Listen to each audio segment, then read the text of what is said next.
bénisse. On va partager, bien aimé, on a à cœur de partager sur la faim et la soif de Dieu. On veut continuer encore dans ce sens. Bien aimé, depuis le début de l'année, le Seigneur nous a conduits dans plusieurs, d'une manière ou d'une autre, et le thème revient toujours ça. L'adoration, c'est la faim de la présence de Dieu. L'adoration, c'est la soif de la présence de Dieu. Le Seigneur nous a conduits dans l'intercession, à parler sur l'intercession, à parler sur l'alliance, à parler sur la grâce, à parler sur la repentance, à revenir à lui. Et encore aujourd'hui, nous aimerions continuer dans ce sens, mes amis. Il n'y a rien qui peut remplacer ce que nous venons. Nous avons commencé à vivre simplement comme si l'eau arrivait au niveau de nos chevilles. Il y en a qui ont déjà posé leurs pieds dans le fleuve de l'amour de Dieu, dans le fleuve de l'Esprit de Dieu. L'eau, peut-être pour quelques-uns, se trouve en ce moment au niveau des chevilles. Pour d'autres, l'eau se trouve là déjà, au niveau des genoux. Pour d'autres, l'eau se trouve ici au niveau des reins. Et pour quelques-uns, peut-être, ils ont déjà commencé à nager dans la présence de Dieu. Et nous aimerions bien aimer continuer dans ce sens-là. J'aimerais lire rapidement Ésaïe. Prenez avec moi Ésaïe chapitre 55. C'est notre texte de base. Ésaïe 55. Et c'est fou parce que si je devais prêcher le dimanche dernier, c'était pratiquement mon message. Et le verset qui a été répété plusieurs fois le dimanche dernier, c'est le verset de Osée chapitre 6, verset 3. Connaissons, cherchons à connaître l'Éternel, car sa venue est aussi certaine que celle de l'aurore. Et j'ai aussi ce texte-là. Donc on va lire Ésaïe 55 ensemble. Vous tous qui avez soif, venez aux eaux. Est-ce qu'il y a quelqu'un qui a soif ici? Amen. Eh bien, le Seigneur nous invite, venez aux eaux. Venez, même celui qui n'a pas d'argent. Venez acheter et manger. Venez acheter du vin et du lait, sans argent, sans rien payer. Pourquoi pesez-vous de l'argent pour ce qui ne nourrit pas? Pourquoi travaillez-vous pour ce qui ne rassasie pas? Pourquoi travaillez-vous pour ce qui ne rassasie pas? Écoutez-moi donc, et vous mangerez ce qui est bon. Et votre âme se délectera de mets succulents. Waouh, c'est beau ça. Prêtez l'oreille et venez à moi. Il y a déjà 3 fois le verbe venez, l'ordre de venir. Écoutez, et votre âme vivra. Il y a déjà 2 fois, votre âme se délectera et votre âme vivra.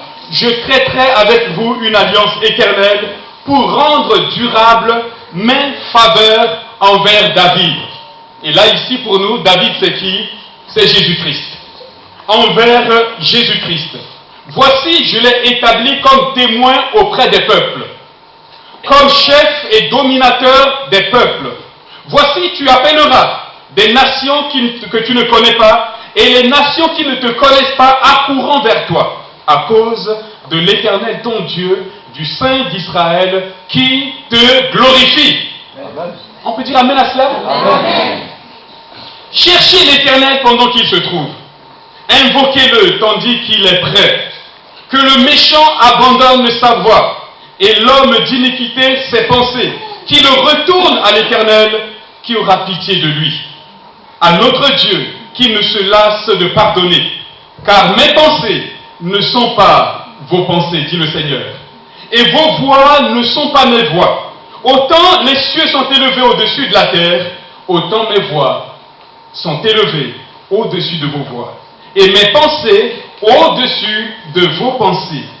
Comme la pluie et la neige descendent des cieux et n'y retournent pas sans avoir arrosé, fécondé la terre et fait germer les plantes, sans avoir donné de la semence au semeur et du pain à celui qui mange, la Bible nous dit, ainsi en est-il de ma parole. La parole de Dieu descend du ciel, la parole de Dieu ne repart pas au ciel sans accomplir la volonté de Dieu sur la terre, mes amis. Elle ne retourne point à moi sans effet, sans avoir exécuté ma volonté et accompli mes desseins. Dites Amen avec moi, bien aimé. Ça, c'est l'autorité de la parole de Dieu. On y reviendra tout à l'heure. Puis, vous, et accompli mes décevants, puis vous sortirez avec joie. Et vous serez conduits en paix. Joie, paix, lorsque nous sommes dans la présence de Dieu. Les montagnes et les collines éclateront d'allégresse devant vous, et tous les arbres de la campagne battront des mains. Au lieu de l'épine s'élèvera le cyprès. Au lieu de la ronce croîtra le myrte, pardon. Au lieu, et ce sera pour l'Éternel une gloire, un monument perpétuel, un monument impérissable. La présence de Dieu, mes amis. Amen. Et vous savez, mes bien-aimés, nous sommes nés, chacun de nous, avec au fond de lui des besoins que Dieu, le Créateur lui-même, il a inscrits. Il a imprimé des besoins que ni l'argent, ni le salaire, ni la gloire humaine ne peuvent satisfaire. C'est impossible. Il y a au fond de nous un besoin particulier de Dieu que rien au monde ne peut satisfaire. Il n'y a que sa présence pour vous relever. Il n'y a que sa présence pour satisfaire et combler pleinement le cœur de l'homme. J'aimerais laisser la place à mon épouse et elle nous dira voilà comment nous avons commencé cette marche avec le Seigneur, et je reprendrai donc tout à l'heure. Bonjour à tous. La présence de Dieu qui nous a délivrés de l'ennemi. C'est un sujet qu'on aimerait vraiment partager avec vous. Parce que, comme on a vu, joie, on a vu que Dieu nous promet beaucoup de choses quand on vit dans sa présence, mais aussi pour nous délivrer de l'ennemi. Prenons Exode 13, le verset 21-22. Alors, pour vous faire un petit peu un récapitulatif, Dieu donc a sorti Israël de l'Égypte avec des miracles, et voici le peuple maintenant qui est en face de la mer Rouge. Prenons Exode 13, 21-22. Alors, il est dit: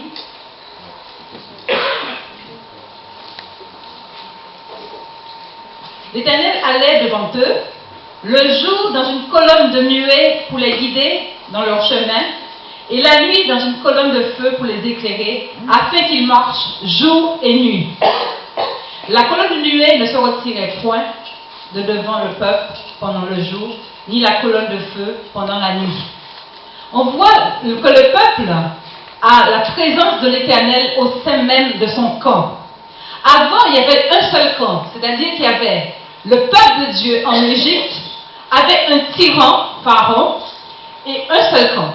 Et subitement, Dieu vient à travers le ministère de son serviteur Moïse, et voici que maintenant, à force de frapper l'Égypte et Pharaon, maintenant il y a deux camps.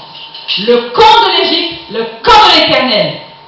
Et voici que dans le camp de l'Éternel, il y a la présence de Dieu. Mais vous savez, notre ennemi, l'ennemi de notre âme, est très têtu. Lorsque nous lui échappons, il veut absolument nous retenir. Il est tellement orgueilleux qu'il dit que je vais les poursuivre. Et voici que Pharaon va dire: ah, nous avons fait une erreur, nous avons laissé Israël s'échapper. Nous devons tout faire pour rattraper et les remettre en esclavage. Et vous savez que lorsque vous venez à Dieu, c'est ce qui se passe. Bien souvent, l'ennemi de notre âme, Satan, veut reprendre son esclave et le remettre dans ses chaînes. Mais la bonne nouvelle, c'est que Jésus a payé le prix de notre rachat. Donc, l'ennemi